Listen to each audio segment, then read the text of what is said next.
Good track on this channel. And today I'm going to show you how to make your own alarm clock out of your own computer. So I already have it set up on here on my computer right now. So I'm going to show you the basics. So first thing you want to do, well, I'm going to edit a task. What display properties. There we go. It's been a while since I've done this. Okay, I've done this earlier, but the recording didn't show all of this window. So basically, Task Scheduler, what it does is shows like all the tasks that you can do on your computer. Like these are gibberish. You got Google Update, like it has many triggers that are done to run certain programs. And this is just the base of my library. So what you do, first thing you do is you go to you set your general tab. Now you name it whatever you want to call it. I chose to call it alarm player.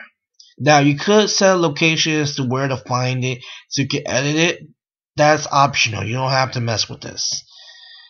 Don't ignore this, because if you're the administrator, you don't have to worry about that.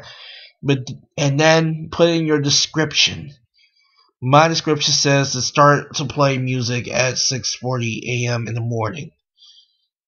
And for the security options, the only thing you need to change, there are two things you need to change. You set this to run whether user is logged in or not. So that way you'll be able to run while you're asleep. And you want it to run with highest privileges. That way it will be noticed right away. No other stuff will be paused until you finish with this.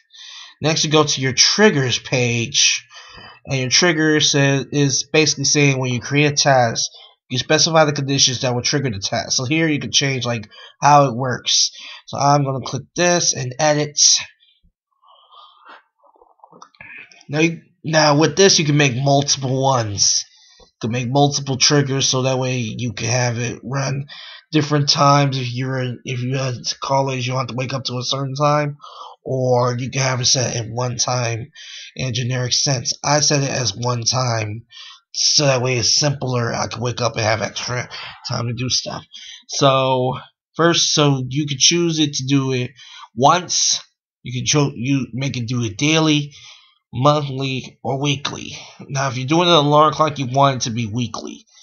Now the start date will be whatever day you make this, and then you set the time to when you want the alarm to go off at, and you want it to synchronize across time zones. Now for some reason I had to change mine to 5:40 because my clock is tending to be Eastern, so I dropped it down an hour when it's daylight savings time. So when it's daylight savings time, you might have to drop an hour unless you live on the eastern side, Eastern or something. And then you want it to recur every week, and you select what days you want your alarm to run. You can have it run on all these days, or you can have it run Monday, Wednesday, Friday, something like that. I just chose Monday through Friday because it's simple. Ignore the advanced settings. You don't have to do anything with the advanced settings, and then all you gotta do is enable. Oh yeah, and you want to begin the task on the schedule. You could also let it do it on log on and start up when it's idle, on an event, a task notification, on connect to the user session, on disconnect from user session, on workstation lock or workstation unlock. For this, you want it to be on a schedule. So you click OK. Next step, you gotta go to the actions folder. Now for this, when you're running a program, you want to choose where you want to run this in. So this is where your Windows Media Player will come in. As this loads up, okay, here's the Windows Media Player. It takes a little while for mine. Let's ignore. Okay. So what you want to do is you want to create a playlist. So when you maximize, your playlist tabs are here. So I have 5 different playlists that I have on here. But the one that, if you want to use all of your music, I suggest you make a folder called Everything a playlist folder called Everything. And here is all the music. Like, I have over 3,500 songs on here. So what song did I end up getting on? Hearing on Nas. I don't know. But this is where your music will be, and you can edit it anyway. Like, the thing is, if you want to like play random songs, I don't know how to make it play random songs, but your best bet if you want to play a random song is basically to go shuffle list. Depending on how many songs you have, this may take a little while. Meanwhile, I'm gonna stop this before YouTube shut me down for playing that song, and now your music is randomized to play whatever your top song is right away. Now, if there's anything like an easier way to do this, please comment below. But that's my way of doing it. So you make a playlist called Everything, and then you copy. And then what you do is right here, your program will start here. So you choose C:4 the /, which is the button above your Enter key. Users, demibat, well, whatever XXX, whatever your name is, music, whatever you name your computer, music, playlist, and then whatever your playlist is, .wpl. So that will be set up to that playlist to run when your alarm goes off. Next is your condition. So for this, you want it to stop and the computer ceases to, I don't know why is that on there, but you don't have to worry about it being idle, but what you worry about is power. So you want to start the task if the computer is on AC power, and you want to stop the switches to battery power. This is basically easier because you might have it where you can't shut it up, so it's easier just unplug it and then it will shut up from there and just leave it alone. And then you want the computer to wake up to run this test. So with that, you have to go one more place. You have to go to the control panel. This will also take a little bit of time. And then you go to what was it again? Well, actually, you can search in here and search for. I'm trying to remember how did I do this? System security. No. User account, network, appearance. I think it was appearance.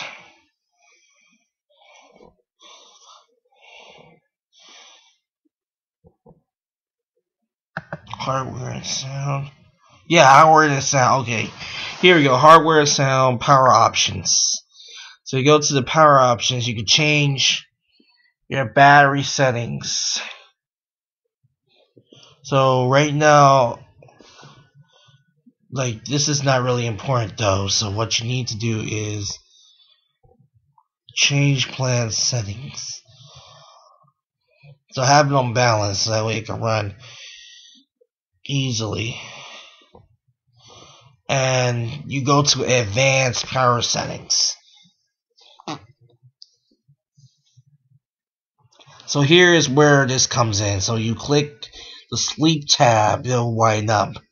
And then you select, well, what you wanted to do is to change your hibernation time. Like, your hibernation time is normally defaulted at 6 hours. Now, if you're going to sleep longer than 6, if you want to be sleeping for like 3 hours, then good luck with that. But if you're the rest of us, you want to change this when it's plugged in, because that's when you want to use your computer when it's charging to be maybe 10 hours or maybe a little bit longer.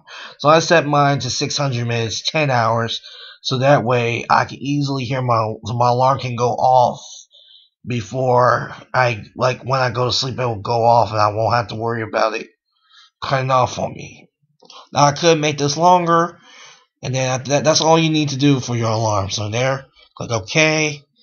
you save your changes when that is made, and that's where you can rank them. And last but not least, you go to your settings. So you want the test to run the command. If you want, if the test fails, restart every 1 hour and attempt up to 5 times. And then you want this task to stop if it runs longer than 2 hours. You want it to play forever, and then you wake up just, well, I'd say 2 hours to be safe, but I don't know. I don't really know much about this. I think that's better because you'll be able to hear at least 2 hours. But if you like one of them insomniacs, be out in the light, you need like 50 alarm clocks to wake you up. I suggest maybe making this a little bit longer. And then, if the running test does not end the requested, force it to stop. So that way, you can stop it. You can stop it if you want to. Like, I would suggest not checking this, but you can make this delete after a certain time, so that way if you don't need it anymore. But I think it's going to need it. Now the history tab, you don't have to do anything with it. So that's all you need to do. You click OK, and this window will pop up. Now this is because you're starting this where you're logged in or not. So this will require your password, which this time I will type right the first time. Oh, son of a! I keep typing the wrong password. I wrote the wrong password again. I got too many passwords. Okay. Let's do it for real this time. And I cannot type for the life of me. It's early in the morning, so. Oh yeah, today is the 5-year anniversary of the DB Corp production page. Now I don't have anything planned because my schedule is pretty tight. It is pretty tight, so I still might post another video later. But this is a video describing how to make your own computer and alarm clock. I'm DJ Skittrack, and I